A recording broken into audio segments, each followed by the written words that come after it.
est-ce que le prophète Gaël se trouve là?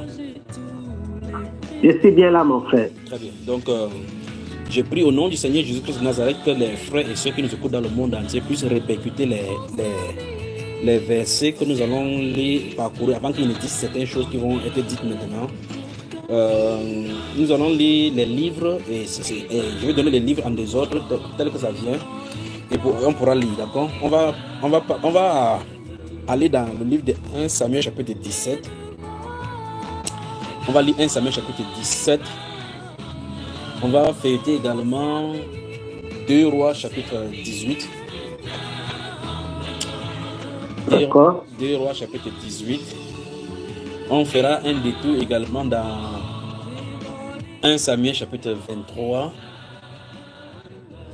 1 Samuel chapitre 23.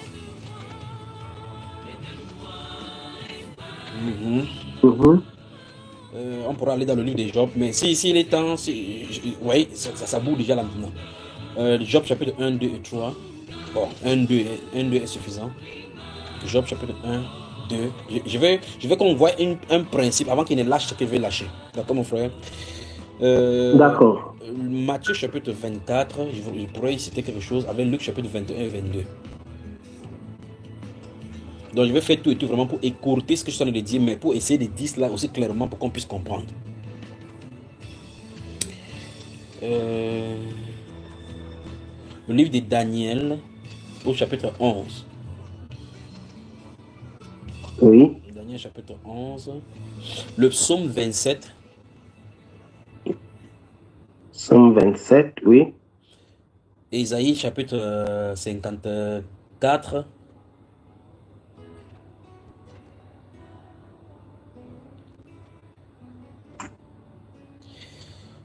Malachie chapitre 4. Donc j'ai dit 2 Rois chapitre 18. 2 Rois le chapitre 18. 1 Samuel chapitre 17. On va voir dans ce que vous allez voir, dans ce tableau-là, vous allez voir de quoi il est question quand je vais avancer au fur et à mesure. C'est le meilleur moyen de transmettre ce message prophétique concernant le monde. D'accord, mon frère? D'accord, mon frère. Donc, comme j'ai donné comme ça, c'est parce que j'ai donné comme ça au fur et à mesure. Pour te demander les versets, tu me dis, on y va là-bas. J'ai dit ce qu'il veut dire. Romains chapitre 8. Romains chapitre 8.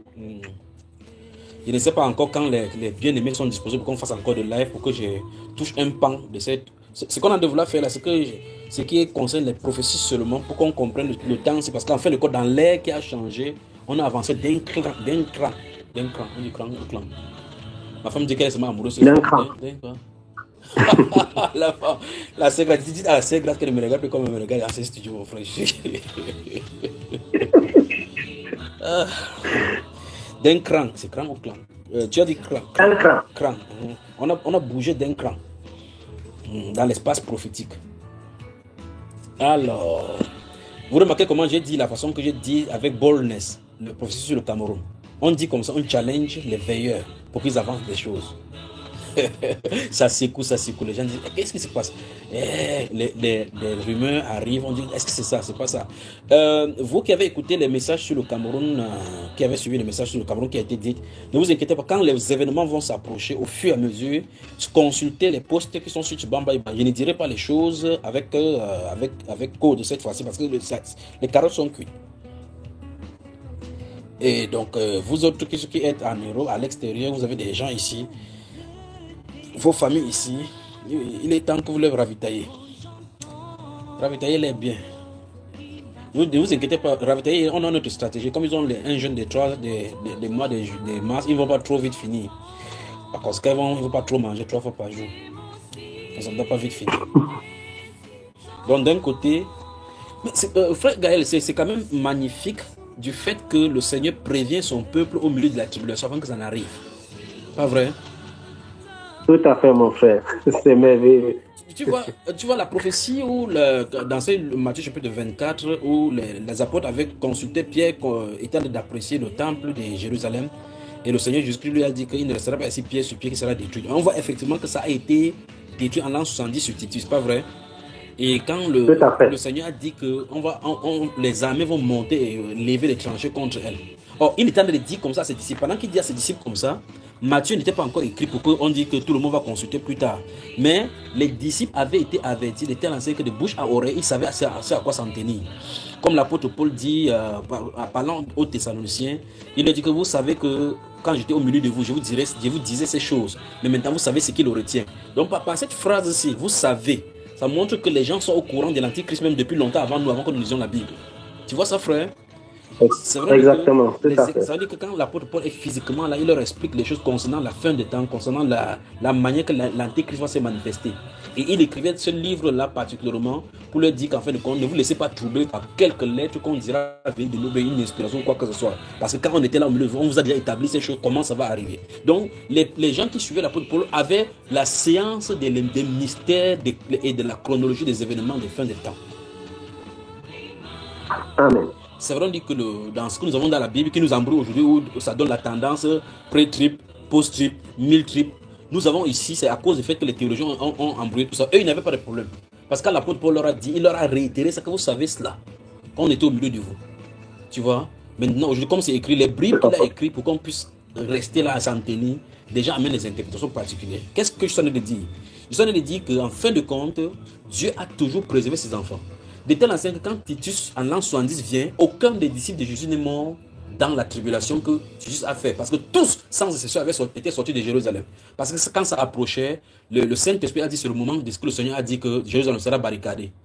Ah, j'entends ça. Jérusalem. Ça, c'est Yaoundé, ça. Que Jérusalem sera barricadé. Et quand il a dit ça, les disciples sont sortis juste après. Il a dit, priez que votre fille ne soit pas au moment en hiver. Donc, si ça sort de l'hiver, on ne peut pas fuir dans le froid. Parce que vous fuirez l'épée. Le froid vous tuera à l'extérieur. Tu vois ça? Et quand Jérusalem avait été barricadé, effectivement, sur Titus, ils ont détruit, ils ont pillé Jérusalem, détruit les femmes enceintes et ainsi de suite, nourrissons et autres. La détresse était vraiment terrible au point où ils ont cru que c'était le jour du jugement.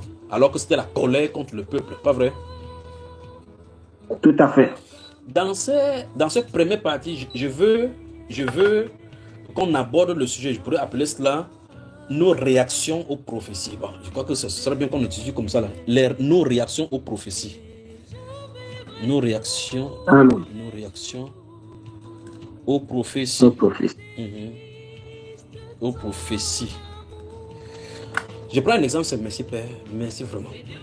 Quand on dit que l'enlèvement va avoir lieu, par exemple, prenons ce cas, ces prophéties grotesques et grandioses dans les Saintes Écritures, tous, à moins que quelques mécréants qui ne croient pas en l'enlèvement, il y aura l'enlèvement. Les gens y croient qu'effectivement il y aura l'enlèvement. Mais on ne va pas juste rester comme ça, bras croisés, en sachant qu'il y aura l'enlèvement. Ce n'est pas nous qui nous enlevons, c'est le Seigneur qui nous enlève. Alors, il y a des questionnements qui tournent autour de cet enlèvement-là. La question que quelqu'un, en sachant qu'il y aura l'enlèvement, va se poser la question, il y a un certain nombre de questions qu'on doit se poser. Les questions sont, qui sera enlevé? Quelle est la période de l'enlèvement? Qu'est-ce qui va se passer durant ce moment-là? Quelles sont les conditions pour participer à l'enlèvement? Pas vrai, frère? Tout à fait, exactement. Et ces questionnements-là nous permettent de nous mettre en règle si nous ne respectons pas la règle. Parce qu'on ne va pas juste dire, ok, voici une prophétie, il y aura l'enlèvement. Il a dit, je m'en vais vous préparer une place. Il a dit vous, il n'a pas cité le nom de quelqu'un, vous. Et lorsque je m'en serai allé, que je vous préparer une place, je reviendrai. Voilà l'enlèvement annoncé directement par lui. Je reviendrai vous prendre. Il a dit ça, vous prendre. Afin que là où je suis, parce qu'en fait, quand il a dit précédemment que vous n'êtes pas du monde. Dans notre tabernacle permanent, ce n'est pas ici-bas. Pas vrai, frère? Amen. Alors, lorsqu'il dit, je m'en vais vous préparer une place, donc ça veut dire que cette place est hors de ce cosmos, de ce système. Et il dit donc que quand ça sera terminé, ça veut dire qu'il y a une période déterminée pour cela. Il reviendra. Donc la promesse de retour, de revenir pour prendre, est là. Alors, qu'est-ce qu'il va faire? Il faut donc aller dans les Saintes Écritures, réunir tous les passages qui donnent autour de cette période-ci et voir quelles sont les conditions de ceux qui doivent attendre. L'apôtre Paul dit donc qu'il viendra ce jour-là pour être glorifié dans ses saints et tous ceux qui auront aimé son avènement. Tu vois cela? Amen. Alors donc il y a une préparation pour ceux qui là. Il dit que vous tous soyez comme des voleurs qui viennent, comme les maîtres qui attendent que les serviteurs qui attendent que le maître vienne dans la nuit. Il viendra comme un voleur. Ça veut dire qu'il y aura des effets de surprise. Tu vois, il commence à... Donc, au fur et à mesure dans les Saintes Écritures, tu vas ajouter des ingrédients tout autour. Je prends juste ce seul thème pour dire on a une autre réaction aux prophéties contre pour la participation favorable ou défavorable aux prophéties. Amen. On va prendre un cas dans tous les passages là que j'ai donné. On va prendre un cas. J'aimerais dire vraiment ceci, que les disciples m'entendent pour que ça soit une forme, une claire dans le Seigneur, que le Seigneur t'explique. Merci parce que tu as ouvert le cœur. Qu'ils puissent comprendre maintenant que les disciples ne se comportent pas n'importe comment. On ne doit pas se comporter comme un insensé. On va lire quelque chose dans le livre de 1 Samuel chapitre 23. C'est toi qui vas lire, frère. J'ai donné là-bas. Au fur et à mesure, si dans le développement, si le Seigneur me permet, je donnerai encore d'autres passages. 1 Samuel chapitre 23. 1 Samuel chapitre 23. Quand c'est une soirée d'écriture comme ça, il me semble bien, on ne peut pas savoir. Ce n'est pas trop fatigant, c'est bon à moi jusqu'à... Amen. Ah, merci, Père. 1 Samuel chapitre 23. Oui. Ici, mon frère. Oui. Voilà. Lisons à partir du verset 1. On va s'arrêter au verset 12 et 13 comme ça. Ça nous intéressera là-bas. Allons-y à partir du verset 1. Donc, je lis pour nous, mes bien-aimés, 1 Samuel chapitre 23 à partir du verset 1. Il est écrit ceci.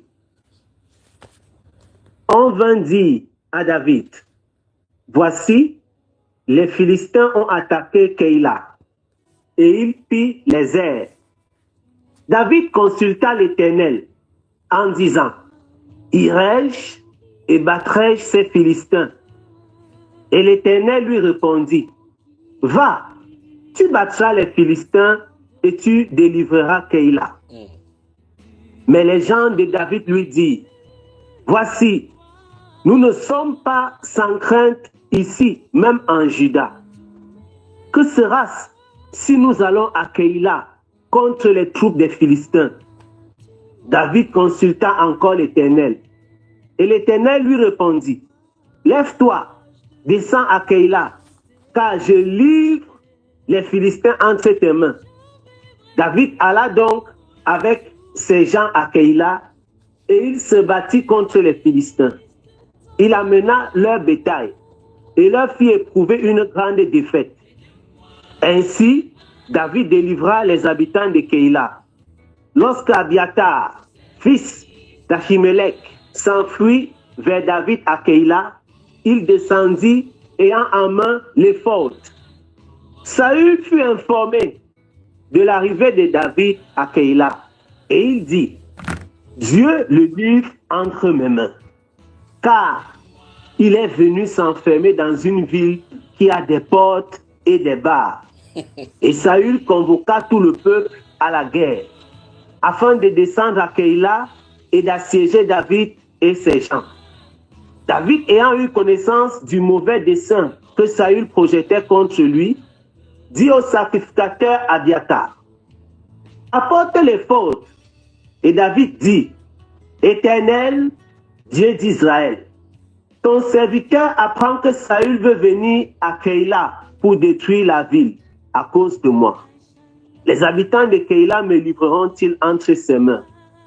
Saül descendra-t-il comme ton serviteur l'a appris? Éternel, Dieu d'Israël, daigne le révéler à ton serviteur. Et l'Éternel répondit, il descendra. David dit encore, les habitants de Keïla me livreront-ils, moi et mes gens, entre les mains de Saül? Et l'Éternel répondit, ils te livreront. C'est bon, mon Alors frère. David se leva. C'est bon, Amen. C'est bon, merci. Voici un bon texte pour bien expliquer et bien étayer ce que je veux que nous assimilions ce soir. Heureux déjà d'avoir quelqu'un comme David qui ne bouge pas un pas sans consulter le Seigneur. N'est-ce pas vrai, frère? Amen. Ici, chez nous, nous commençons nos affaires. C'est quand ça gâte qu'on commence à consulter que, ouais, mon frère, j'ai installé l'homme qui a posé là. On a 5 enfants. Le père de mon enfant, c'est qui? Le père de mes enfants. Il n'est même pas frère Junior. Il n'est même pas. Il ne m'a jamais aimé. Cet homme, il ne m'a jamais aimé. Il a fait comment 5 enfants entre. Donc, chaque fois, quand il avait mis un premier enfant, il avait dit je te déteste. Il a mis un. Après, il a mis le deuxième, il a dit je te déteste. Tu as accepté. Donc, les gens prennent des résolutions d'abord sans le Seigneur. Puis, quand c'est dur, on consulte Dieu. Celui-ci, lui, avant de bouger, il consultait Dieu. Pas vrai, frère? Amen. Très bien. Maintenant, nous voyons chaque fois la révélation des événements futuristes qui étaient au-devant de lui, qui demandaient à consulter, sont l'équivalent de ce que je suis en train d'appeler prophétie. C'est-à-dire que Dieu révèle quelque chose. Quelle est notre réaction vis-à-vis? À l'entame de mes propos, j'ai parlé par exemple de l'enlèvement où le Seigneur lui-même a prophétisé l'enlèvement. Alors je parlais donc de notre conditionnement par rapport à cette prophétie-là pour y participer. Quand il dit heureux et saints ceux qui sont appelés au festin de l'agneau, ceux qui sont appelés dans Matthieu chapitre 22, on voit très bien comment il a donné l'invitation aux gens de venir participer à la noce. On dit tous sans exception. Chacun allait en son l'un à son champ, l'autre pour aller assurer des bœufs, l'autre pour aller se marier, ainsi de suite. Et ça, il dit, il ne se mettait pas en peine de l'appel de la participation à la noce qui était préparée. Pas vrai, frère? Ça veut dire que l'invitation est donnée, la parole est donnée pour venir. Cette parole prophétique est donnée pour venir. On dit que les invités n'étaient pas dignes parce qu'ils ne se sont pas préparés en conséquence. Donc nous avons une réaction face aux prophéties qui sont données. On se comprend, frère? Donc voici maintenant le verset 12. Voici un pays qui est sauvé par le fugitif David avec ses frères, ses hommes d'honneur. Il demande d'abord, doit-il descendre sur les Philistins qui sont envahis, c'est une partie, une bourgade en Israël, dans le territoire israélien. Alors, les Philistins viennent là-bas, l'armée des Philistines est plus nombreuse en âme et en homme que les serviteurs de David. Il consulte Dieu et Dieu lui dit, descends, je vais te le battre. Les gens essaient de le persuader que, en fait, est-ce que les gens là, ils sont dangereux. Si on part là-bas maintenant contre les troupes de Philistins, est-ce qu'on va s'en sortir? Il consulte encore Dieu, dit va, je te les livre entre les mains. Donc il marche selon les directives prophétiques que Dieu lui donne. Un homme qui a confiance au Seigneur. Tu vois ça, mon frère? Maintenant, quand il le fait, il part à Kéla, il délivre le peuple. Écoutez toujours pour montrer que quand vous faites du bien aux gens, ne vous attendez pas toujours au bien qu'ils vont vous faire. Quand il part, il délivre Kéla. Quand il finit de délivrer, c'est une ville fermée, parce qu'en fait, les villes se construisaient, quand on finissait de construire les villes, quand un habitant s'est donné l'accord constitutionnel pour former une ville, il se construisait toute une barrière tout autour et il laissait les portes d'entrée dans les 4 coins du pays et il plaçait les gardiens. Ça rendait que la ville soit sécurisée. Pour que quelqu'un entre dans la ville, était contrôlé. Pour que quelqu'un en sorte, il était contrôlé. Voilà comment les villes avant étaient bâties. Et donc, quelle a été l'une de ces villes-là? Et Saül va apprendre par les agents de renseignement qui étaient. Le service de renseignement, le DGE extérieur et surveillance et contre-espionnage a toujours existé. Il n'y a pas de portable à ce moment-là. Il n'y a pas de WhatsApp à ce moment-là pour dire comment Saül est loin dans son palais. Comment il fait pour savoir que David allait s'enfermer là-bas? Il dit, ok, finalement, c'est lui qui dit cette fois-ci. C'est Dieu qui a envoyé David là-bas, mais lui, il s'est dit que Dieu l'a livré. Donc, on peut avoir la prétention de notre marche prophétique, alors que Dieu lui a sa prophétie derrière cette marche-là. Alors, Saül s'est dit que Dieu a livré David entre ses mains. C'est pour ça qu'il a poussé pour qu'il entre à l'intérieur. Maintenant, David aussi a ses agents de renseignement. Aussi vrai que Saül a eu des renseignements que David est allé là-bas, David aussi a eu des renseignements qu'il est en train de venir vers lui. C'est la réaction de David, une fois de plus, qui va nous intéresser. David consulte, on dit qu'il a appelé le sacrificateur Abiathar pour qu'il porte l'effort, parce que quand il porte l'effort, l'onction est sur lui, il peut parler de la part de Dieu. L'Esprit de Dieu peut le secouer et donner le message prophétique. On est d'accord, frère? Amen. Donc le verset 9 dit que David, ayant eu connaissance du mauvais dessein que Saul projetait contre lui, dit au sacrificateur Abiathar, apporte l'effort. Verset 9. Verset 10, et David dit, voici ce qui se passe, c'est une question qui est posée. Éternel, Dieu d'Israël, ton serviteur apprend que Saül veut venir à Kéla pour détruire la ville à cause de moi. Tu vois cela? Ça veut dire quoi concrètement? Quand il vient, comme vous êtes confinés dans la ville, ils vont juste emmener quelqu'un à la porte, dire, livrez-moi David ou bien on vous détruit tout. Mon frère, tu penses que les gens vont accepter de mourir à cause de David, que David c'est qui pour eux? Si on ne livre pas David, il passe au fil de l'épée tous ceux de la ville. C'est comme ça que ça se passe en ce moment-là. Et par conséquent, ils ne vont pas chercher à savoir que non, c'est David qui nous a livré des Philistins tout à l'heure. Il y a ça, celui qui nous a délivré les Philistins. Non. Ils vont pour sauver les vies, ils vont livrer David avec ses hommes. Donc la Bible déclare, verset 10, et David dit à l'Éternel, Éternel Dieu d'Israël, ton serviteur apprend que Saül veut venir à Kéla pour détruire la ville à cause de moi. Maintenant, à partir de maintenant, suivons maintenant. Les habitants de Kéla me livreront-ils entre ses mains? Ça dit que quoi? La prophétie, si un prophète allait là-bas, il va dire que David, ainsi parle le Seigneur, si tu restes dans cette vie-ci, les habitants de cette vie-ci te livreront entre ses mains. C'est pas ça, frère? C'est ça. La Bible déclare, les habitants de Kéla me livreront-ils entre ses mains, verset 11. Saül descendra-t-il comme ton serviteur l'a appris? Donc il y a deux questions qui sont posées. Les habitants me livreront-ils entre ses mains? Ça, c'est la première question. Saül descendra-t-il comme ton serviteur l'a prié? Éternel Dieu d'Israël, daigne le révéler. Nous voyons que c'est une révélation. Donc il doit dire le comportement spirituel. Parce que Dieu connaît les choses en avance avant que ça n'arrive. Ça veut dire quoi concrètement? Les arts prophétiques, les paroles prophétiques, les événements prophétiques sont dits en avance pour que les sages se préparent. Il dit, daigne révéler à ton serviteur. Pourquoi David demanderait-il cela? C'est pour regarder maintenant comment il va aligner sa stratégie et sa marche en fonction de cela.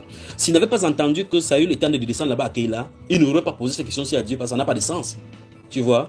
Il devait rester là-bas jusqu'à ce qu'il voie l'issue. Parce que c'était des commandos, on appelle quoi, les gars de Texas où ils partent partout faire la guerre.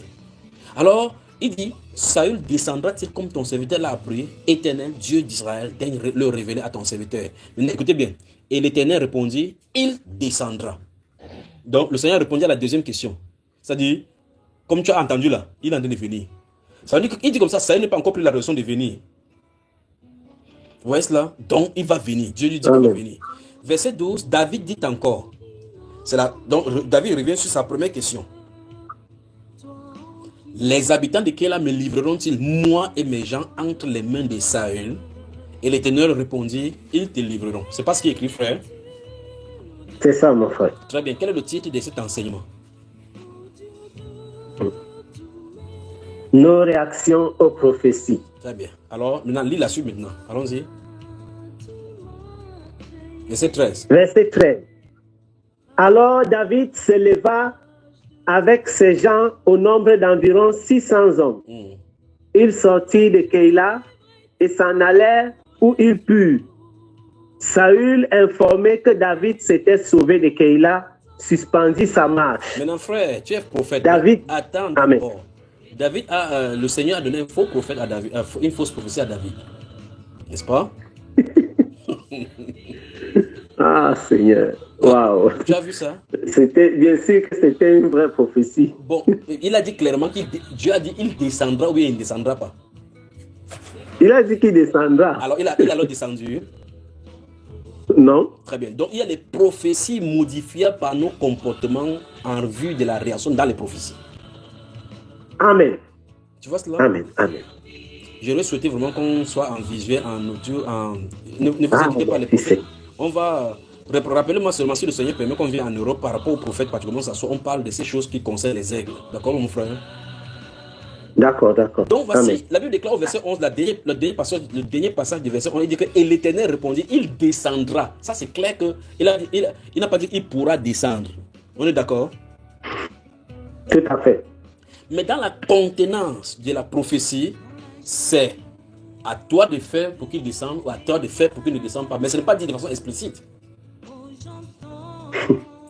On est d'accord, n'est-ce pas, frère? Donc ça veut dire que Dieu attend, c'est la réaction qui va faire que cette prophétie s'accomplit. C'est la personne ou bien les personnes à qui ces prophéties sont destinées qui feront que ça s'accomplit ou que ça ne s'accomplit pas. Parce qu'en fin de compte, finalement, Saül n'est plus descendu. Pourtant, c'est Dieu lui-même qui a dit. C'est pas un prophète qui a dit, frère. C'est Dieu lui-même qui est le prophète qui a prophétisé. Amen. Ok, maintenant je te pose la question en tant que prophète. David a eu le message prophétique, oui ou non? Il a reçu, mon frère. Très bien. Rappelons les deux questions qu'il a posées à Dieu. Quelles sont les deux questions? David a demandé à Dieu, est-ce que les gens de la ville vont le livrer, oui, lui et ses gens? Oui. Et il a demandé à Dieu également, est-ce que Saül va descendre? Oui. Ça, ce sont les deux questions qu'il a posées au Seigneur. Et Dieu a répondu à toutes les deux questions. Et finalement, est-ce que la prophétie s'est accomplie? Si on veut regarder physiquement comme les gens ont l'habitude de regarder, non. Puisque, en réalité, on n'est pas arrivé au bout. C'est-à-dire que la réaction de David a fait qu'on ne perçoive plus la descente de Saül. Très bien. Parce qu'en fin de compte, s'il descendait là-bas, il descendait parce à cause du fait que David était là. Ça veut dire que quoi? Ça veut dire que la réaction de David a fait... Parce que c'était une prophétie qui allait dans un mauvais sens pour sa propre vie. Alors, le choix de la décision qu'il a fait, Dieu ne lui a pas dit ce qu'il faut faire avec cette prophétie-là. comme il lui a dit comme ça. S'il restait là en disant que Dieu va me protéger, Dieu lui a dit ce qui va arriver. On est d'accord? Amen. Très bien. Alors, dans ces livres, qu'est-ce qu'on veut nous faire comprendre maintenant? C'est que si tu ne comprends pas les messages prophétiques, il faut fermer ton tuyau d'échappement. Amen. Il y a des gens, je crois que c'est pour ça qu'il dit c'est plein dans les Saintes Écritures. Vous vous souvenez dans le livre de 1 roi, enfin, dans le livre de 2 rois, où il y avait la famine toujours sur la terre, et on avait, le prophète avait prophétisé, ils avaient fait des fautes devant le Seigneur, et Élisée était là. Élisée a dit que demain à cette heure-ci, vous aurez quelque chose à la porte. On dit l'officier du roi sur lequel était appuyé le roi, a dit que quand l'Éternel ouvrira les cieux, pareille chose, tu l'observeras, tu ne mangeras pas. Pas vrai, frère? Ça fait. S'il fermait son tuyau, il devait manger lui tranquillement. Dès qu'il a parlé, ça a basculé dans la prophétie. Et effectivement, quand on va dire, oh, on a le vent là-bas, il dit quoi? Tout le monde va le bousculer. Parmi les gens qui doivent mourir, c'est lui qui est mort. Alors qu'il pouvait seulement rester tranquille, attendre que ce qu'on dit arrive ou pas. C'est comme ça que les gens restent chez eux, même chez eux, ils entendent des paroles prophétiques, ils pêchent en prenant les lèpres comme ça, pour rien, dans la maison. Après, plus tard, les événements vont arriver dans sa vie, enchaîner. Si ce n'est pas un prophète qui lui dit que je vais vous donner une histoire. Je vous dis une histoire, pas vrai? Écoutez-moi très attentivement. Il y a un prophète du Seigneur sur la terre qu'on appelait prophète Tibi Joshua, il était ici sur la terre. Un jour, il y a une connaissance de mon époux qui était malade, un homme riche, vraiment riche, qui est venu vraiment pour que je prie pour lui. Mon frère, écoute-moi très attentivement. C'est pour cela que quand les gens disent des choses mauvaises contre les serviteurs de Dieu, si tu ne connais pas, ne mets pas ton habit à leur association. Ne joins pas ta voix à leur voix. Le monsieur est venu chez moi, voici mon épouse dans le studio. Je parle sous son contrôle. Il ne sait même plus si c'est nous qui étions allés chez lui. C'est nous qui étions allés chez lui. On lui avait acheté de l'eau là où il habitait là-bas. Ça, c'était pas mieux. Alors nous sommes allés lui rendre visite. Il a l'argent, mais il ne peut pas jouir de cet argent. Ça ne fait que finir entre les mains des pasteurs et prophètes. Parce qu'en fin de compte, lui, quand tu le vois, il verse seulement l'argent. Mais je rends grâce à Dieu que je n'ai jamais pris ces 5 francs. Pour qu'il ne vienne pas dire qu'il a nourri le serviteur de Dieu là. Alors nous sommes dans sa maison, nous sommes allés lui rendre visite. Il dit, frère Junior, pardon, prie pour moi. Même s'il y a n'importe quoi, pourquoi on fait pour que la maladie se quitte. Dès qu'il a dit ça, dès qu'il a ouvert la bouche, je vois la vision se positionner devant de lui. Tu sais ce qui se passe, frère? Non, mon frère. La vision se positionne, je le vois dans un bureau, ils sont 3, ils sont de pas mal parler contre Tibi Joshua. Tu vois cela? Il ne parlait même pas. Écoutez-moi, j'ai dit ça pour que le peuple de Dieu entende. Il ne parlait même pas ça, il n'a même pas ouvert son tuyau d'échappement. Il était seulement au milieu des gens qui parlaient. Donc c'est entre les pasteurs, comme c'est quelqu'un qui était entre le bureau du pasteur. Et l'un de ces pasteurs-là venait du Niger pour venir faire campagne dans leur église ici à Douala.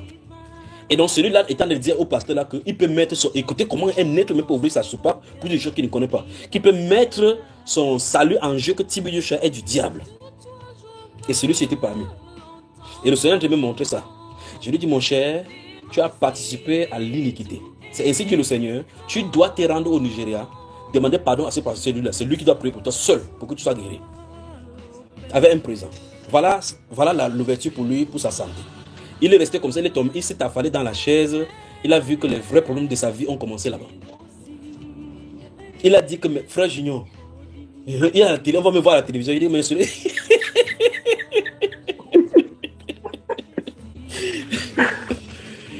Il a dit que voilà la télévision, on va me voir à la télévision, comment on prie pour moi. Il dit, en tout cas, tu as le choix, c'est ce que j'ai vu, c'est ce qui était dit. Vous savez ce qui se passe? Voilà, le prophète Tibi Joshua est rentré à la maison, il a toujours cette maladie-là. Et personne sur la terre notera cette maladie, il partira avec cette maladie. Terrible. Si il met la main sur lui comme ça, j'essaie de prier en disant, oh Seigneur miséricorde, je ne veux pas que sa maladie vienne sur moi. Lui, chacun porte sa croix. Ouvrir son tuyau. En tout cas, depuis la Genèse, quand le prophète Noé a bu et l'a saoulé, et que son fils Cham a vu, il a parlé, mal parlé, en riant. La malédiction est venue sur sa descendance. Les gens ne comprennent pas que c'est un principe dans le gouvernement de Dieu que Dieu a de le mettre comme ça en place.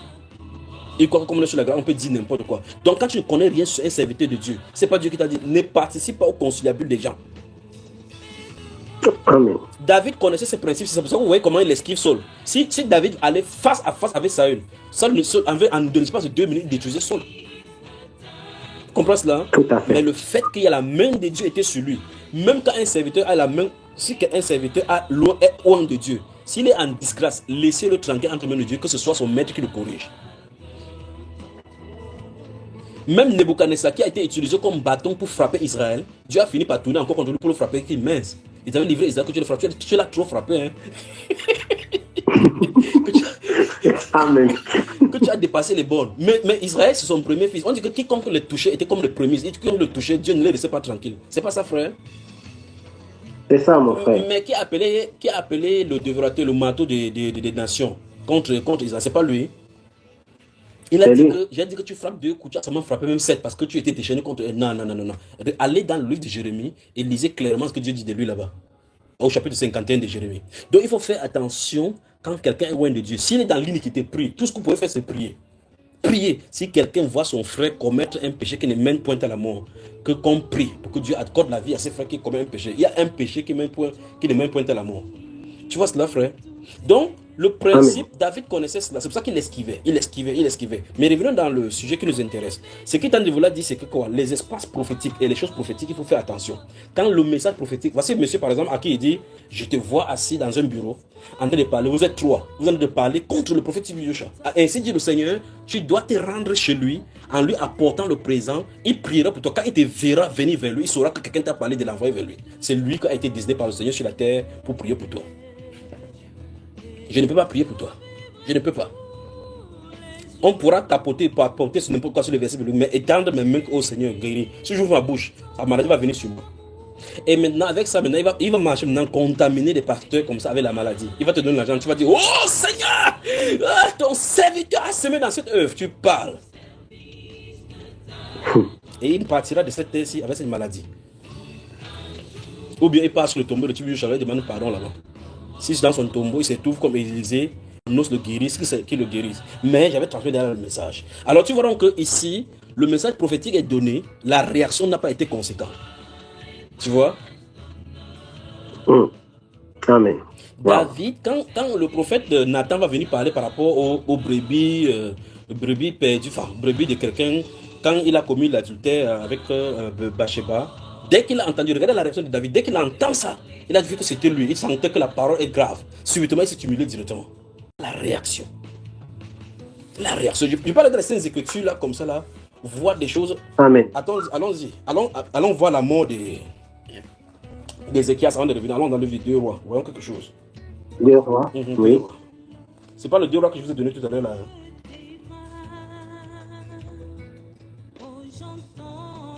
2 rois, chapitre 20. On y va. Oui, allons-y là-bas.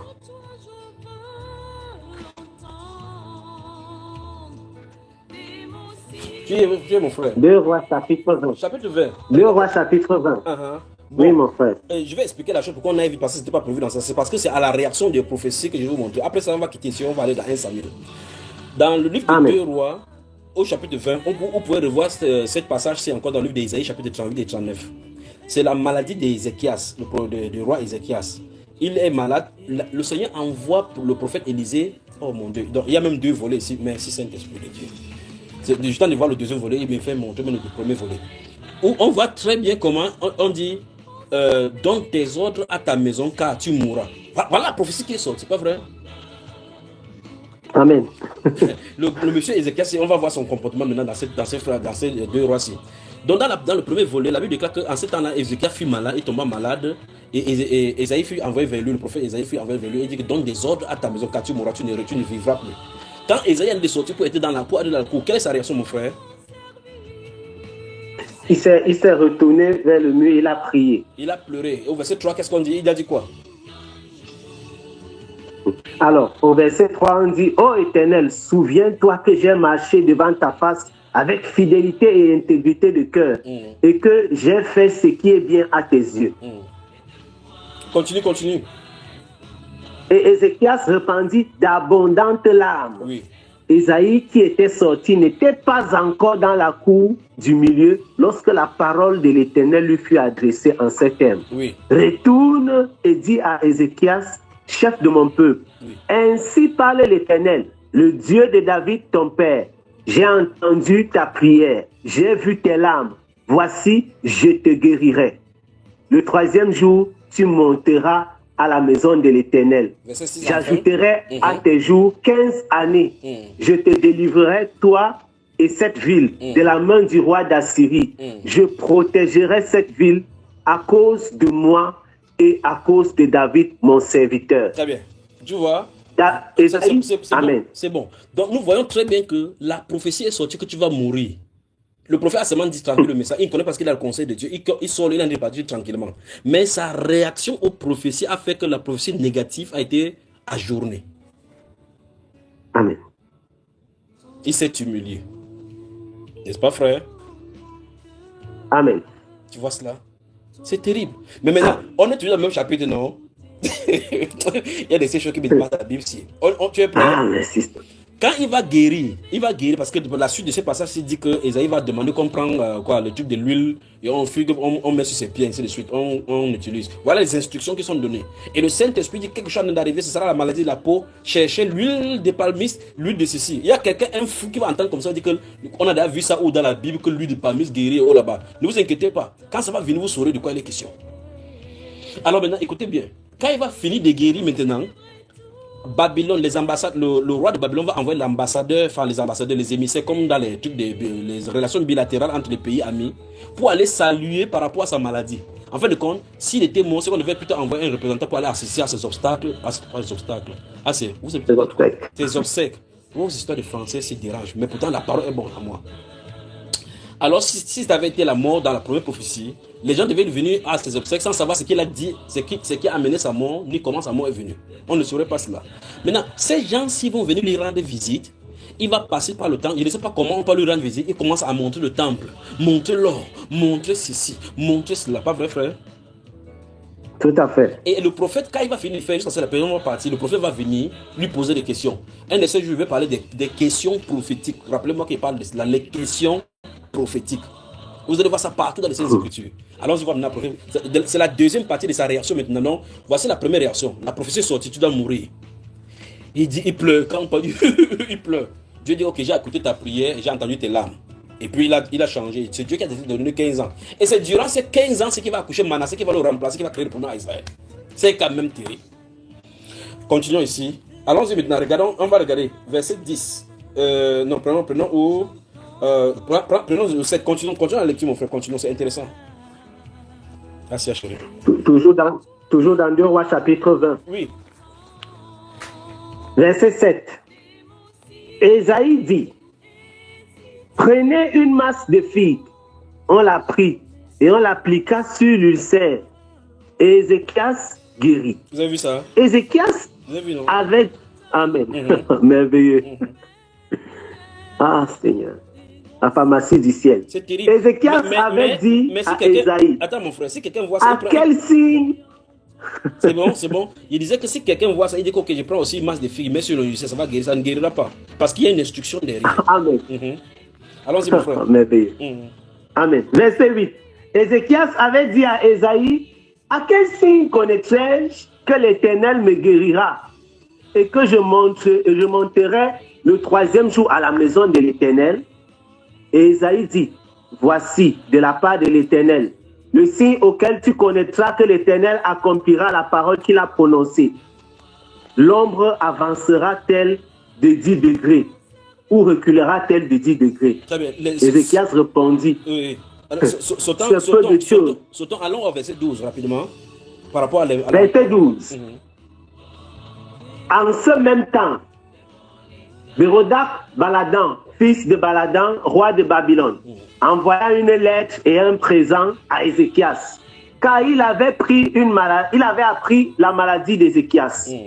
Ézéchias donna audience aux invités et il leur montra le lieu où étaient ces choses de prix: l'argent et l'or, les aromates et l'huile précieuse, son arsenal et tout ce qui se trouvait dans ses trésors.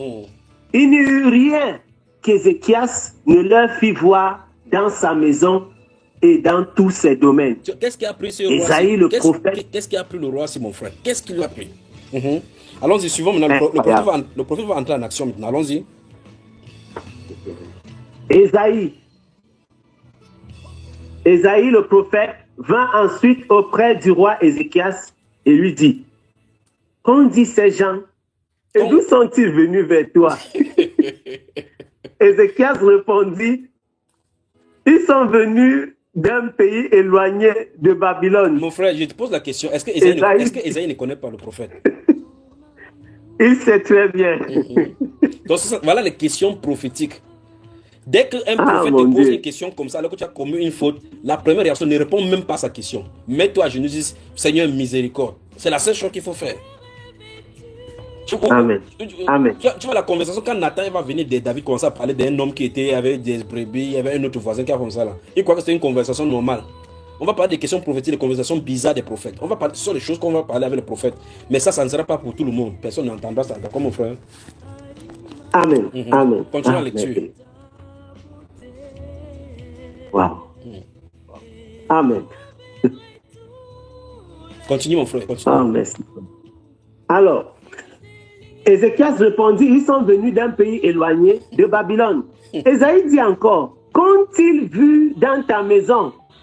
Ézéchias répondit, ils ont vu tout ce qui est dans ma maison. Il n'y a rien dans mes trésors que je ne leur ai fait voir. Alors Ésaïe dit à Ézéchias, écoute la parole de l'Éternel. C'est terrible.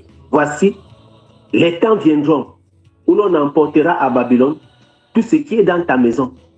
Et ce que tes pères ont amassé jusqu'à ce jour, il n'en restera rien, dit l'Éternel. Et l'on prendra de tes fils qui seront sortis de toi, que tu auras engendrés, pour en faire des eunuques dans le palais du roi de Babylone. Tu entends ça, frère? Donc il prophétise même comme ça sur le prophète Daniel et Abednego, Shadrach et autres là-bas. Tu vois? Et il prend comme ça les choses qui vont arriver sur Jérémie. Donc tu comprends que même la têtitude des Juifs là-bas a été prophétisée depuis le prophète Élysée. Et le prophète Ésaïe. Maintenant, écoutez, ça c'est le monsieur. Nous sommes dans le même chapitre de quelqu'un qui est malade, qu'on a dit qu'il devait mourir, il a changé, fait changer la prophétie. Maintenant, regarde bien. Allons-y. Verset 19. Ézéchias répondit à Ésaïe, la parole de l'Éternel que tu as prononcée est bonne. Vous entendez? Incroyable. Et il ajouta, n'y aura-t-il pas paix et sécurité pendant ma vie? Le reste des actions, c'est terrible. Donc, le reste des actions d'Ézéchias, oui. Oui. Donc, n'est-il pas écrit dans le livre des chroniques des rois d'Israël? Bon, c'est bon. Suis attentivement. Ce monsieur, dès qu'elle a détecté que ça ne concerne pas, que ce que Esaïe dit là, elle loin quand il ne sera plus sur terre. Il a dit, la parole est bonne. Il demande que il demande que si durant sa vie il aura-t-il peur. Esaïe n'a plus répondu. Et c'est comme ça. Donc, tu vois qu'il a, à cause de ses actions, il a transmis la malédiction aux gens qui seront sous Nebuchadnezzar quand Nebuchadnezzar sera sur la terre. Amen. À cause de ses actions. Amen. Mais on le dit comme ça, on lui dit qu'est-ce qu'il faut faire pour annuler ces prophéties. Tout à l'heure, on a dit quelque chose qui était la mort. Il a lui courir jusqu'à pleurer. L'autre aussi m'a dit non, c'est une parole bonne. Pourquoi la parole est bonne? On a dit que ce sont les fils qui seront sortis de toi qui seront amenés en captivité là-bas. Il dit non, comme ça ne me concerne pas, ce n'est pas moi directement, que je ne serai même plus sur la terre. Il y aura paix durant ma vie. Non, oui. Alors dans ce cas, c'est leur problème là-bas. Donc, il laisse la malédiction dans sa génération. Incroyable. Tu vois ça, frère? Mais c'est terrible. Allons dans le livre de 1 Samuel maintenant. Voyons, dans le 1 Samuel, voyons quelque chose aussi là-bas. Amen. 1 Samuel. Ah, merci. 1 Samuel. On y va. Lisons à partir du chapitre 2, à partir du verset 12. Chapitre 2. À partir du verset 12. 1 Samuel 2, verset 12. Donc lis le verset 12 jusqu'à ce qu'on finisse. Et puis tu entames encore au chapitre 3. On lit ça doucement parce que souvent on est ici, on joue la mesure, passons du temps dans la parole, ça me plaît beaucoup. Allons-y mon frère. Amen, amen. Les fils d'Élie étaient des hommes pervers. Terrible. Ils ne connaissaient point l'Éternel. Et voici quelle était la manière d'agir de ces sacrificateurs à l'égard du peuple. Lorsque quelqu'un offrait un sacrifice, le serviteur du sacrificateur arrivait au moment où l'on faisait cuire la chair, tenant à la main une fourchette à 3 dents. Il piquait dans la chaudière, dans le chaudron, dans la marmite ou dans le pot. Et tout ce que la fourchette amenait, le sacrificateur le prenait pour lui. c'est ainsi qu'il agissait à l'égard de tous ceux d'Israël qui venaient là à Silo. Même avant qu'on fût brûlé la graisse, le serviteur du sacrificateur arrivait et disait à celui qui offrait le sacrifice: donne pour le sacrificateur de la chair à rôtir. Il ne recevra de toi point de chair cuite. C'est de la chair crue qu'il veut. Et si l'homme lui disait: quand on aura brûlé la graisse, tu prendras ce qui te plaira, le serviteur répondait: non, tu donneras maintenant, sinon je prends de force. C'est terrible. Ces jeunes gens se rendaient coupables devant l'Éternel d'un très grand péché, parce qu'ils méprisaient les offrandes de l'Éternel. Samuel faisait le service devant l'Éternel, et cet enfant était revêtu d'un éphod de lin. Sa mère lui faisait chaque année une petite robe et la lui apportait en montant avec son mari pour offrir le sacrifice annuel. Élie bénit Elkana et sa femme en disant: que l'Éternel te fasse avoir des enfants de cette femme pour remplacer celui qu'elle a prêté à l'Éternel. Et ils s'en retournaient chez eux. Ça, c'est Élie. Lorsque l'Éternel... ça, c'est Élie, le sacrificateur, qui va parler les paroles prophétiques sur Anne. Ça va marcher. Hein. Il va avoir les petits frères de Samuel. De Samuel. Et ça va marcher. Maintenant, suivons son comportement tout à l'heure. Allons-y, continuons. Amen. Lorsque l'Éternel eut visité Anne, elle devint enceinte. Et elle enfanta 3 fils et 2 filles. 5 enfants. Et le jeune Samuel grandissait auprès de l'Éternel. Mon frère, regarde bien, regarde encore bien le verset 20. Regardez bien. Élie bénit Elkana et sa femme en disant. Je veux qu'on s'arrête là-bas pour parler de paroles prophétiques. Vous voyez, ici, il dit Élie bénit Elkana et sa femme. Ça veut dire que depuis le moment où elle avait lutté contre les pour avoir l'enfant, jusqu'à ce qu'elle a fini par accoucher Samuel, avec la grâce de Dieu, elle n'avait plus d'enfant. Mais la parole prophétique dit sur elle, par bénédiction, les paroles des prophètes, les paroles des sacrificateurs sont terribles. Il a juste dit, Élie bénit Elkana et sa femme en disant que l'Éternel te fasse avoir des enfants de cette femme pour remplacer celui qu'elle a prêté à l'Éternel. Et c'est tout, hein? C'est tout. C'est tout là. Et cette parole va amener 5 enfants en gestation. 5. Amen. Donc je vais revenir sur ça, les paroles prophétiques. Il faut qu'on travaille dans les prophéties. Bon, on ne connaît pas maintenant les gens. Si les gens dérangent sur cette terre, s'il te le dit. Continuons mon frère, continuons. Oh. Ah, merci Seigneur. Amen. Verset 22. Permets-moi de dire quelque chose. Permets-moi de dire quelque chose, mon frère. Permets-moi de dire quelque chose maintenant. Permets-moi de dire aux prophètes. Tous ceux qui ont cet esprit sur eux.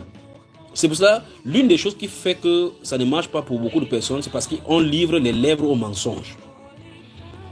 Les prophètes doivent prier pour la sanctification de leur langue et de leurs lèvres, pour que ça soit consacré à Dieu. Comme la Bible déclare dans Romains chapitre 6, qu'on livre nos membres comme des instruments de justice à Dieu. Les prophètes doivent passer le temps dans le jeûne et la prière pour que la langue... Remarquez bien que quand les séraphins, quand le Seigneur va venir dans le livre d'Ésaïe chapitre 6, première chose qu'il va faire pour Ésaïe, ce n'est pas pour tes yeux, c'était aux frères. La langue. La langue. C'est là où il va mettre le brasier, qui va prendre le brasier et mettre là pour expier l'iniquité. Pour que sa parole dise les paroles du Seigneur et que les choses s'accomplissent.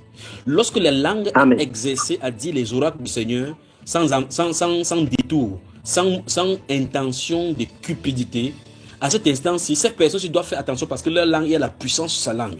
C'est pour ça que vous ne pouvez pas attaquer un prophète, vous allez vous en sortir. Même si le prophète est en discrédit devant le Seigneur, vous ne pouvez pas vous en sortir. Parce qu'il dit n'importe quoi sur vous, ça va marcher. C'est pour ça qu'il faut faire vraiment attention. Alors je m'adresse aux prophètes maintenant, qui sont au milieu de nous et ceux qui nous entendent maintenant. Je crois qu'il va falloir qu'on fasse un enseignement sur comment pour les prophètes. Mais comment je vais faire pour que tous les prophètes, s'il dit maintenant qu'on va faire un live que c'est seulement les prophètes qui se connectent, les gens vont dire que qui? Tout le monde va vouloir écouter. Donc les prophètes, il y a un travail à faire sur la langue. Il y a un grand travail à faire sur la langue. Quand la Bible déclare dans l'ancien livre de Psaume là-bas que Ésaïe, qu'il y a les gens qui tuent par la langue et ceux qui sont puissants par leur langue, il faut qu'on fasse attention. C'est pour ça que quand vous allez chez le marabout là-bas, il est un porte-parole avec le monde des ténèbres. Il fait des incantations. Écoutez-moi le mot, incantation. C'est le propos incantatoire qu'il dit avec sa langue pour envoyer les sorts. Le plus grave, c'est chez les prophètes, je vous le dis. Avec une parole prononcée, il peut fermer ta destinée. Comme le cas d'Ésaïe que nous avons vu là,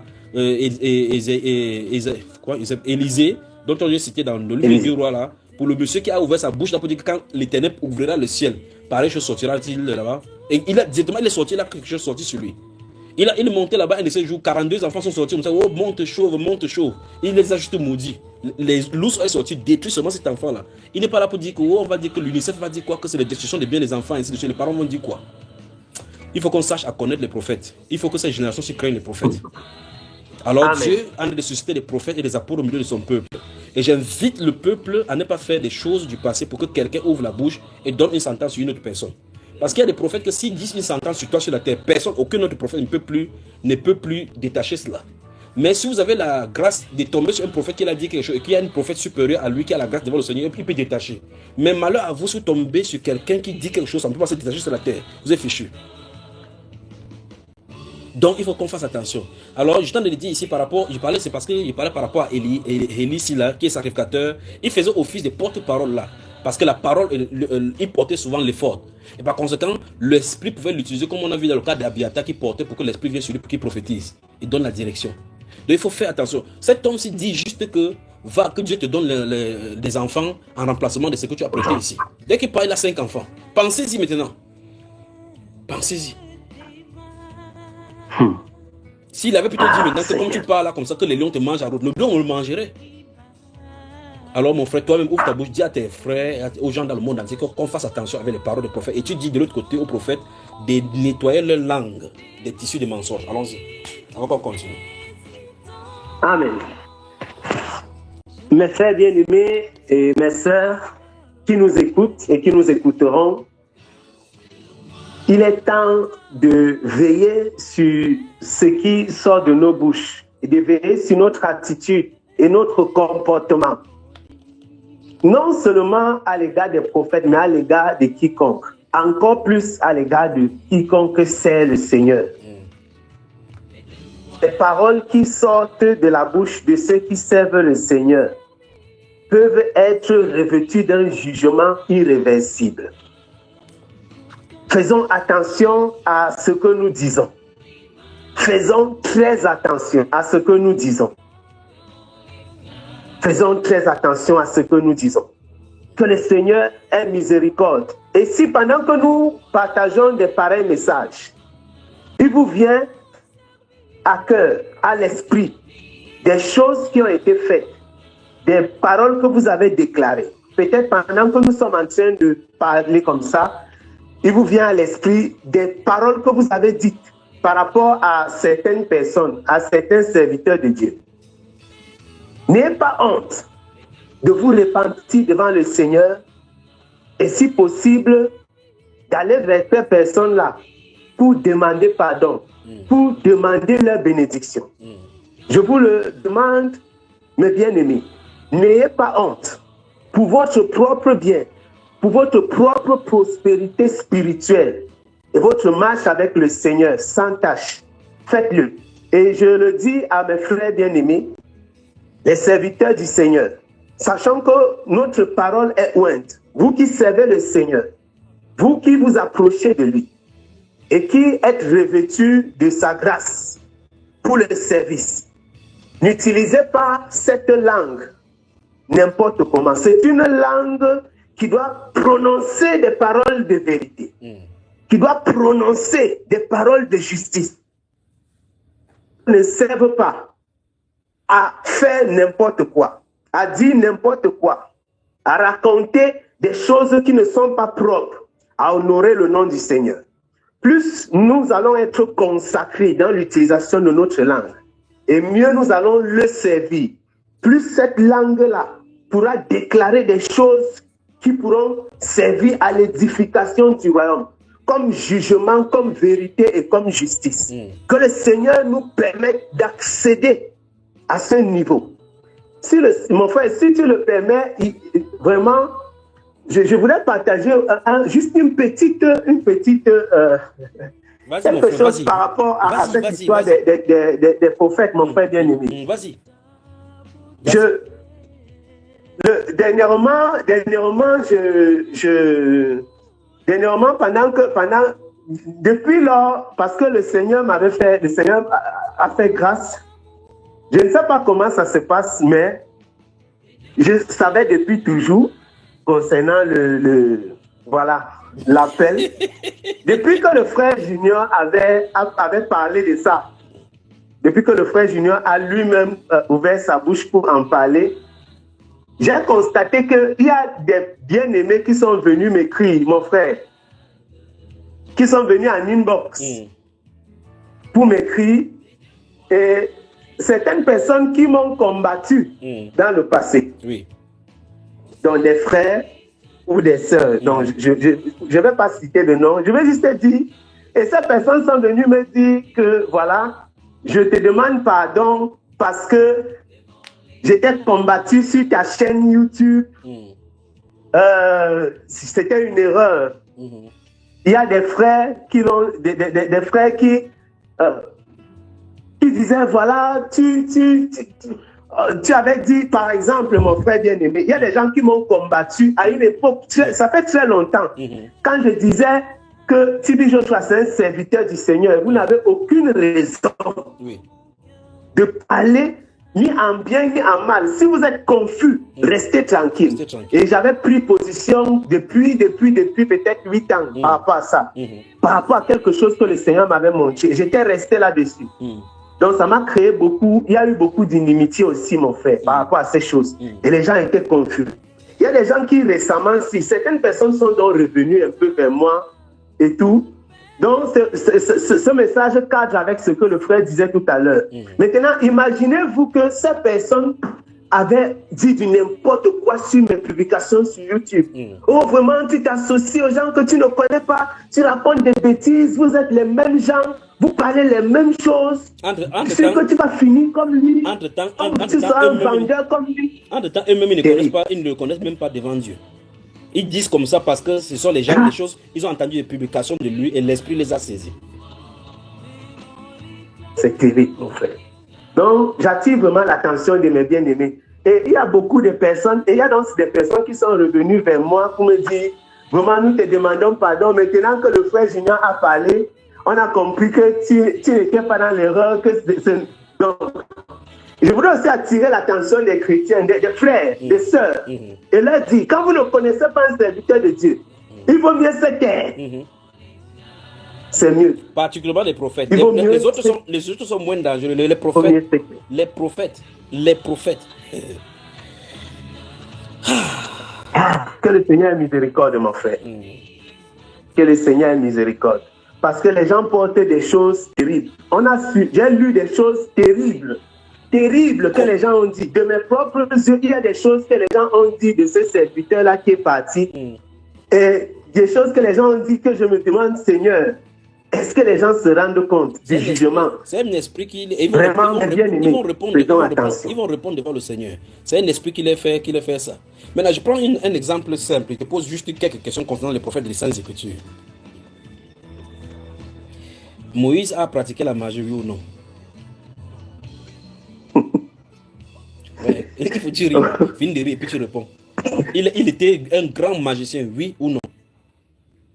Ouais, bien sûr. C'était un meurtrier, oui ou non? Oui. Tu as vu un endroit où Dieu lui a demandé pourquoi il a fait la magie, pourquoi il a tué quelqu'un? Ah, Seigneur. Hein, mon frère? Non, mon frère. Tu as vu un endroit où Dieu a posé des questions à Noé pour demander pourquoi il a saoulé alors qu'il venait de nettoyer la terre du péché? Non. Mais il a prophétisé sur la personne qui est venue se plaindre que Noé marche nu, ainsi de suite là. C'est ça qui a marché dans sa génération, non? Amen. Tout à fait. Jean-Baptiste, quand il était en prison, il a envoyé des gens vers Jésus. Qu'est-ce qu'il leur a dit? Il a envoyé des gens venir demander quoi, mon frère? Il a envoyé des gens aller demander à Jésus si c'était lui qui devait venir ou bien on doit en attendre un autre. Qui avait dit que voilà la nuit de Dieu qui enlève le péché du monde? Qui avait dit ça? C'est Jean. A-t-il vu le ciel ouvert et l'esprit descendre sur lui? Effectivement, il a vu le ciel ouvert. C'est lui qui a annoncé dans Jean chapitre 1 là-bas que avant de dire que voici l'agneau de Dieu qui ôte le péché du monde, c'est par rapport à ce que Dieu lui avait déjà montré, donc c'est la manifestation physique qu'il a annoncée. Très bien. Et il a bien dit de sa propre bouche que je ne le connaissais pas. Mais celui qui m'a envoyé baptiser d'eau m'a dit que celui sur qui tu verras l'Esprit descendre, c'est lui, non, mon frère. L'Esprit descend. C'est pas ça? Amen, tout à fait. Bon, à l'aube de son emprisonnement, quand il quittait la scène, a-t-il douté, oui ou non? Bien sûr, il a douté. Est-ce que le témoignage que Jésus dit de lui que parmi les hommes qui sont nés des femmes, il n'en a point parlé comme Jean-Baptiste? Est-ce que ça a changé? Comme Jean-Baptiste? Non. Est-ce que Jean-Baptiste ira absolument pas? Est-ce que Jean-Baptiste ira en enfer?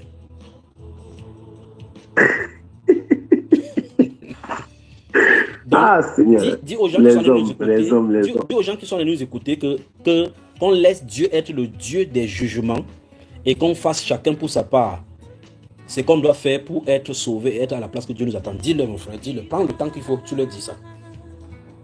Oh Seigneur, merci Père. Mes bien-aimés, dans le Seigneur, faisons chacun sa part. Faisons chacun ce à quoi nous sommes appelés. Faisons chacun ce à quoi nous sommes appelés. Je me souviens que la parole du Seigneur déclare, ce que Dieu veut, c'est votre sanctification. Mais nous voyons un peuple qui ne travaille pas à se sanctifier, mais qui travaille à juger. Nous voyons un peuple qui ne travaille pas à s'approcher du Seigneur. Selon que la parole du Seigneur déclare dans le livre déjà, là au chapitre 4, approchez-vous de Dieu. Nous voyons que nous avons beaucoup de mal à faire ce que Dieu demande.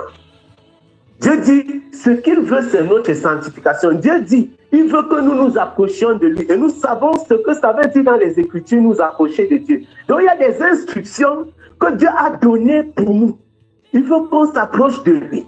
Il veut qu'on dépose, qu'on décharger sur lui. Déchargeons sur lui notre fardeau. Il y a des choses que le Seigneur attend de nous, mais nous faisons autre chose. Autre chose, c'est quoi? Juger les autres. Regardez, chercher dans la vie des gens.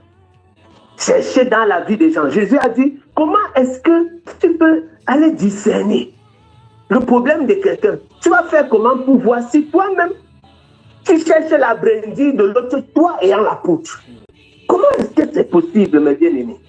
Il est temps de laisser les failles dans les vies des autres pour nous concentrer sur notre propre édification personnelle, notre marche avec le Seigneur.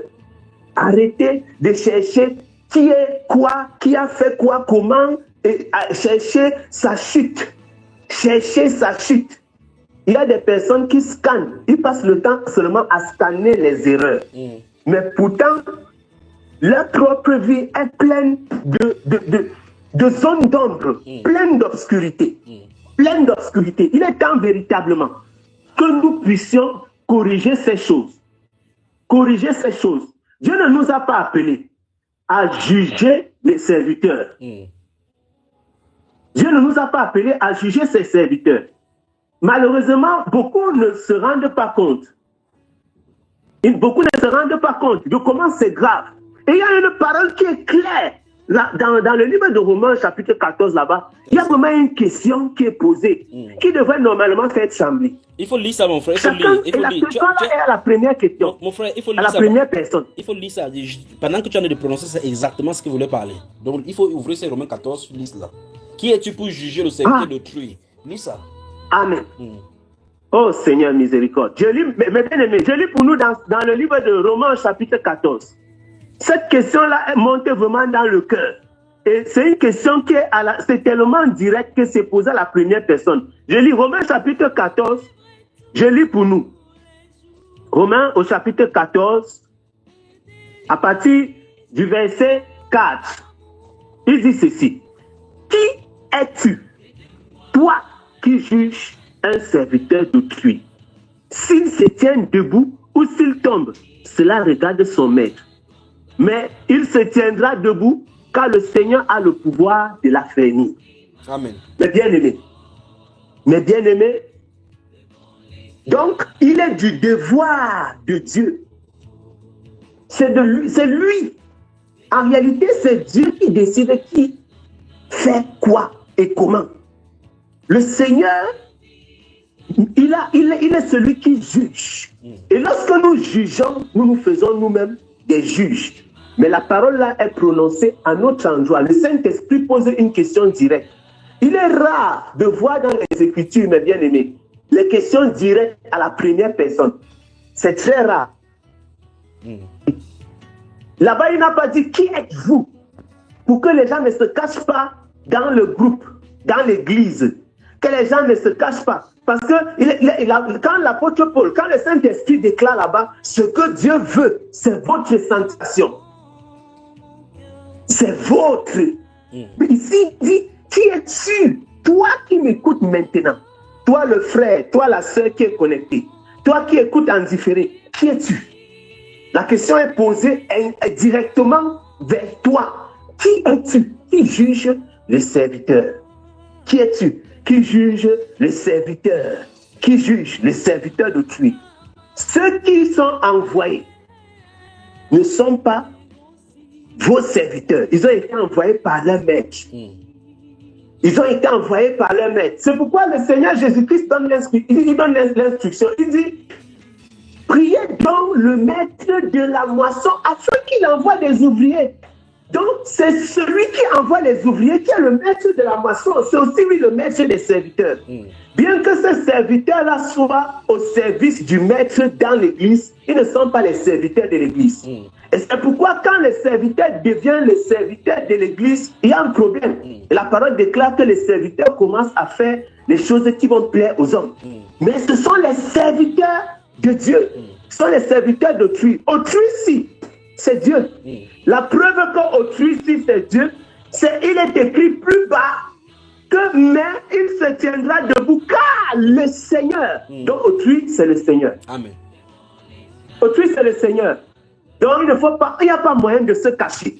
Qui es-tu pour juger le serviteur d'autrui? Autrui là, c'est pour dire que pour juger un serviteur qui ne t'appartient pas, ce n'est pas toi qui l'as envoyé. Tu cherches quoi dans son travail? Est-ce que tu connais sa mission? Est-ce que tu connais sa mission? Qu'est-ce que tu cherches dans son travail donc? Parce qu'en réalité, il y a des serviteurs que, puisque vous ne connaissez pas, chaque personne a une mission. Chacun a un rôle à jouer. Quand tu regardais Pharaon, si on te dit que le type-ci, sa mission c'est d'être endurci jusqu'au bout, tu vas dire que mais comment le type-ci peut être têtu comme ça? Je n'ai jamais vu quelqu'un qui est têtu à ce point. Mais le gars, le même Dieu qui a envoyé Moïse, c'est le même Dieu qui a endurci son cœur. Maintenant, si tu es derrière, tu es en train de regarder comment il fonctionne, tu ne vas jamais comprendre. Sauf si le Seigneur a exercé ton cœur au discernement, pour que tu perçoives qu'est-ce qui est caché derrière. Parce que derrière les événements-là, il n'y a aucune façon de comprendre avec la sagesse humaine. Ce n'est pas possible de comprendre ça. Aucun homme normal, avec sa propre tête, ne peut réfléchir et d'être si bête jusqu'à ce niveau. Aucun. Mais c'est un endurcissement spirituellement provoqué. Donc, il y a des choses que nous n'allons pas comprendre, que vous n'allez pas comprendre. Il faut comprendre que ces hommes sont au service de Dieu. Et il arrive qu'on ne comprenne pas ce qu'ils sont en train de faire. Et quand tu ne comprends pas, vaut mieux se taire. Quand tu ne comprends pas, tu te tais et tu vas prier. Concentre-toi sur ta vie. Le Seigneur veut que tu te sanctifies, que tu purifies ton cœur, que tes pensées soient propres, que tes voix soient affermies, que tu sois affermi dans ta marche. Il faut que tu pries sans cesse. Voilà les instructions qui sont dans la parole. Soyez toujours joyeux. Mais les gens sont avec les mauvaisements, les chagrins, les soucis. Il dit, priez sans cesse. On n'a pas le temps de la prière, mais on a le temps de fouiller dans les prophéties. Oh, le prophète s'y a dit telle chose. J'attends. Les gens suivaient les prophéties jusqu'à ils suivaient les événements, ils suivaient l'heure et la date pour partir dire que tu mens. Ils suivaient. Les gens sont là. Au lieu de se consacrer dans la prière, dans le jeûne, pour chercher le Seigneur. qu'est-ce que les gens n'ont pas dit? C'est triste. Mais le Seigneur est fidèle parce qu'il soutient ses serviteurs. Amen. Il soutient ses serviteurs. Il soutient ses serviteurs. Le Seigneur est fidèle. Ne courez pas le risque. Parce que le Saint-Esprit déclare que c'est une chose terrible de tomber entre les mains du Dieu vivant. Ne courons pas le risque, mes bien-aimés. Ça ne sert à rien. Ça ne sert à rien de chercher à juger les serviteurs de l'autre. C'est une chose terrible. Terrible. Parce que les paroles que vous prononcez, même dans le secret, contre les serviteurs du Seigneur, ne se perdent pas. Souvenez-vous, lorsque Myriam et son frère étaient en train de faire les choses, Moïse n'était pas avec eux. Il n'était même pas là. Il n'était pas là. Mais bien aimé, aucune parole que vous n'allez dire contre le serviteur de Dieu ne sera perdue. Donc faites attention à vos paroles. Faites attention à vos paroles. Faites attention. Ce n'est pas toujours ce qu'on dit en sa présence qui va compter. Même ce qui est monté pendant qu'il était absent. Les choses que vous vous êtes dit dans le secret. Attention, faisons attention. La meilleure façon d'être épargné de ces choses, c'est éviter. Éviter, mes bien-aimés. Évitons. Et ces choses-ci, c'est merveilleux parce que aujourd'hui, encore le Seigneur a attiré mon attention sur une chose. Dans le Somme chapitre 1. Et je vais dire ça pour m'arrêter, mon frère. Oui, mon frère. Ah, que le Seigneur ait miséricorde.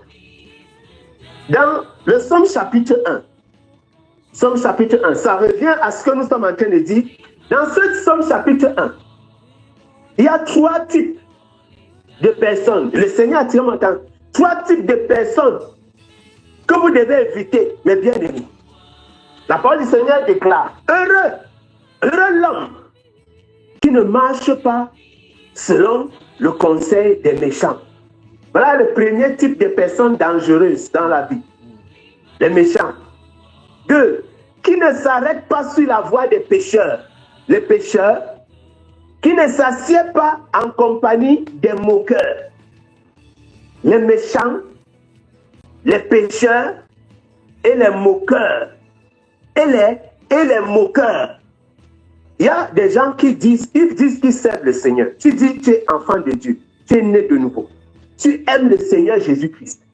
Mais tu es dans la moquerie des serviteurs qui eux-mêmes disent qu'ils servent le même Dieu que toi. Tu te moques. Il y a des chrétiens qui se moquent, il y a des enfants de Dieu, ils se moquent carrément.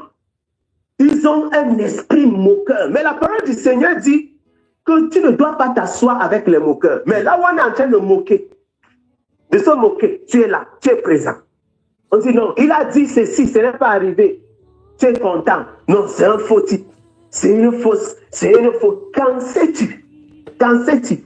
Heureux. Le heureux là, mais bien aimé.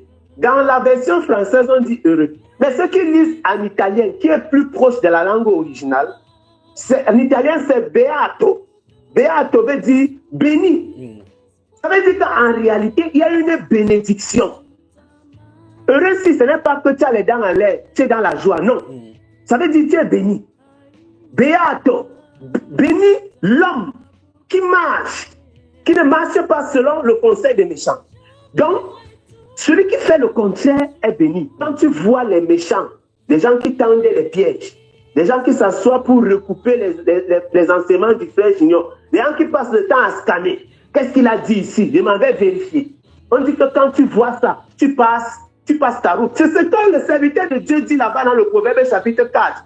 Tu vois les méchants, tu passes comme si tu ne les avais pas vus. Là-bas au Proverbe chapitre 4, c'est ce qu'il dit. Quand tu vois les méchants, tu passes ta route, tu fais comme si tu n'étais pas du quartier. Tu passes outre. Donc, amen. Tu passes outre. Amen.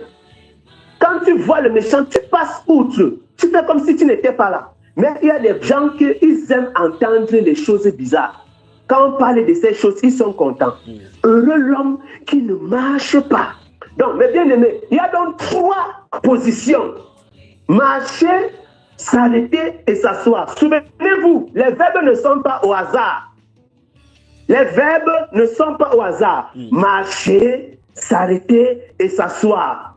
C'est 3 verbes différents qui signifient trois statuts différentes sur le plan biologique pour un homme. Marcher, s'arrêter, et s'asseoir.